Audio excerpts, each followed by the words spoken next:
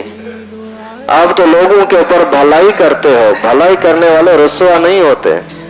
آپ ضعیفوں کا بوجھ اٹھاتے ہو, ضعیفوں کا بوجھ اٹھانے والا رسوا نہیں ہوتا. تو تسلی کر, یقین کر, تجھے اللہ تعالیٰ پریشان نہیں ہونے دیں گے. یہ ہے عورت, یہ بھی تو عورت ہے نا.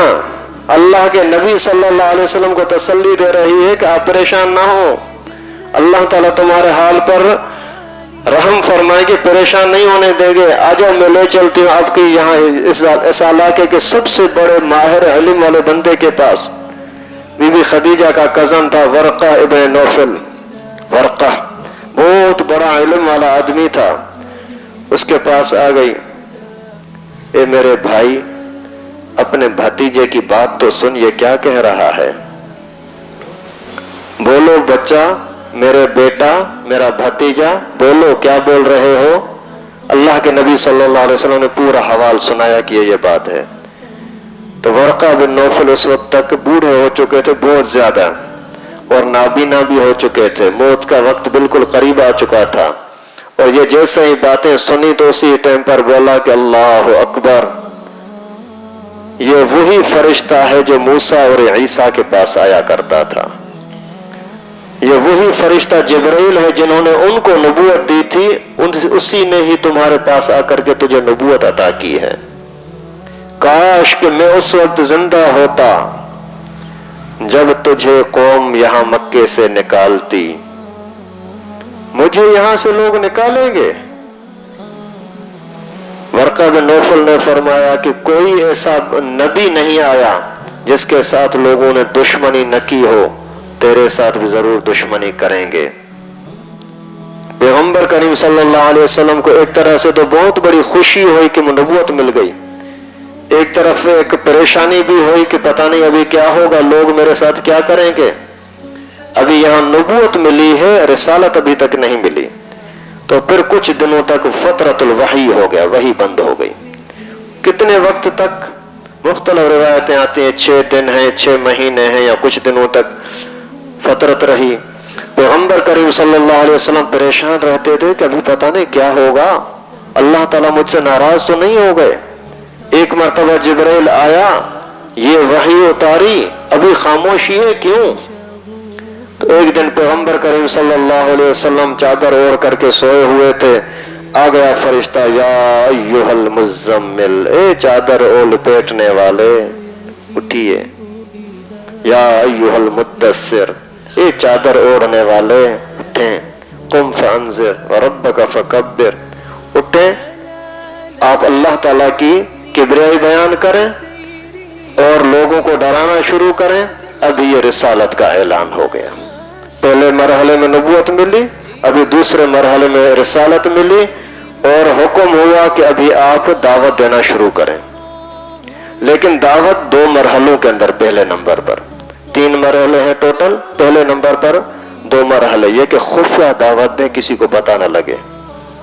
تو پیغمبر کریم صلی اللہ علیہ وسلم نے سب سے پہلے بی بی خدیجۃ الکبریٰ سے فرمایا, خدیجہ, اللہ نے مجھے نبی بنایا ہے اور میرے اوپر قرآن آتا ہے, اور اسلام کا کلمہ ہے لا الہ الا اللہ محمد رسول اللہ, اشہد ان لا الہ الا اللہ وحدہ لا شریک لہ واشہد ان محمدا عبدہ ورسولہ. سیدہ خدیجۃ الکبریٰ نے، خدیجہ نے اسی ٹائم پر کلمہ پڑھ لیا، مسلمان ہو گئے۔ اسلام کے اندر سب سے پہلے مسلمان ہونے والی بی بی خدیجہ۔ پیغمبر کریم صلی اللہ علیہ وسلم نے اپنے قریبی یار اور دوست کے پاس اس سے ملاقات کی، ابو بکر کے ساتھ۔ ابو بکر، مجھے اللہ تعالیٰ نے نبی بنایا ہے۔ حضرت ابو بکر نے اسی ٹائم پر قبول کر لیا۔ مردوں میں سب سے پہلے مسلمان ہونے والا حضرت ابو بکر صدیق۔ پھر پیغمبر کریم صلی اللہ علیہ وسلم کے ساتھ رہنے والا علی، چھوٹا بچہ تھا، تقریباً 9 یا 10 سال کا۔ اس ٹائم پر پیغمبر کریم صلی اللہ علیہ وسلم نے اس کو فرمایا کہ علی، مجھے اللہ نے نبی بنایا ہے جیسا کہ موسیٰ اور عیسیٰ والے نبی تھے۔ حضرت علی رضی اللہ تعالیٰ عنہ نے بھی کلمہ پڑھ لیا۔ اور ایک خادم تھا زید بن حارثہ، اس کو بھی پیغمبر کریم نے اسلام کی دعوت دی، وہ بھی مسلمان ہو گیا، کلمہ پڑھ لیا۔ ابھی اس کے بعد زید بن حارثہ کا ایک بہت تفصیلی واقعہ ہے، لیکن وہ آگے بتاؤں گا انشاءاللہ۔ جہاں پیغمبر کریم صلی اللہ علیہ وسلم کی شادی ہوئی تھی زید کی مطلقہ کے ساتھ، اس وقت میں بتاؤں گا کہ زید کیا ہے، کیونکہ قرآن پاک میں تذکرہ کچھ اسی مناسبت سے ہے۔ تو حضرت ابو بکر صدیق رضی اللہ تعالیٰ عنہ نے پھر خفیہ طور پر اپنے یار دوستوں کو دعوت دینا شروع کر دی۔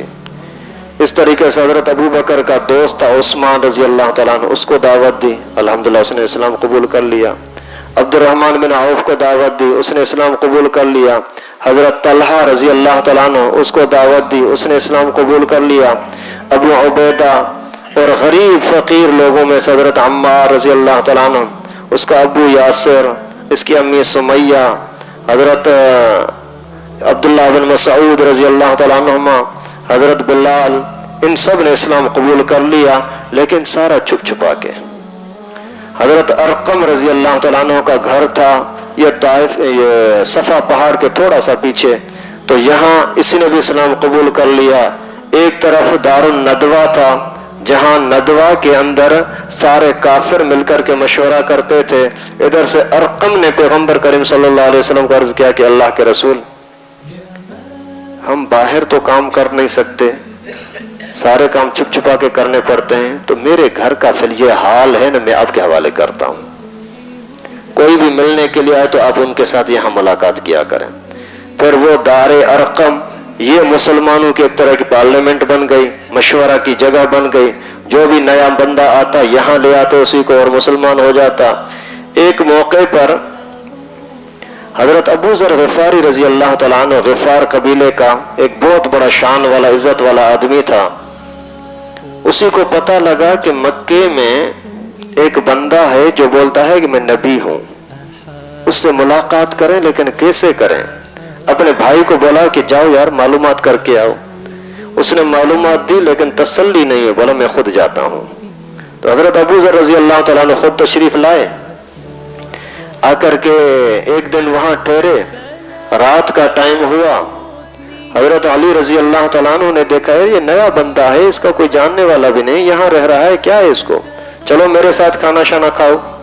چلے گئے، کوئی بات چیت حال احوال نہیں کیا۔ دوسرا دن ایسا ہوا، تیسرا دن ایسا ہوا، تو ایک موقع پر رسول اللہ صلی اللہ علیہ وسلم نے اس کو دیکھ لیا کہ کچھ بندے ہیں وہاں کعبۃ اللہ میں رکھے ہوئے، 2 بت تھے، ایک کا نام تھا عیساف، ایک کا نام تھا نائلہ، عیساف اور نائلہ، ان کے سامنے یہ سجدہ کر رہے ہیں، اور یہ ان کو دور سے ابو ذر دیکھ کر کے اور ہنس رہا ہے، تعجب کر رہا ہے کہ یہ کیا ہے، عیساف کو سجدہ کر رہے ہیں، نائلہ کو سجدہ کر رہے ہیں۔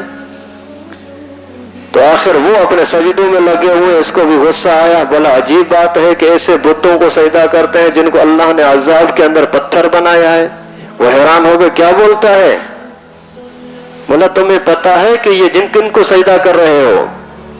بولا ہاں ہاں ہمارے خدا ہیں۔ بولا اس کا نام ہے عیساف، اس کا نام ہے نائلہ، یہ تو بدکار بندے ہیں، انہوں نے حرم میں آ کر کے زنا کی تھی، اللہ نے ان پر سزا کے طور پر ان کو پتھر بنایا تھا، لوگوں نے ان کو آ کر کے یہاں نشان کے طور پر رکھ دیا کہ یہاں جو بھی گناہ کا کام کرے گا اللہ کا اس پر عذاب آئے گا، اور تم اس کو سجدہ کر رہے ہو۔ تو وہ چیخنے لگے، توبہ توبہ، یہ کیسا گندا آدمی ہے، یہ ہمارے خداؤں کو برا بھلا کہتا ہے۔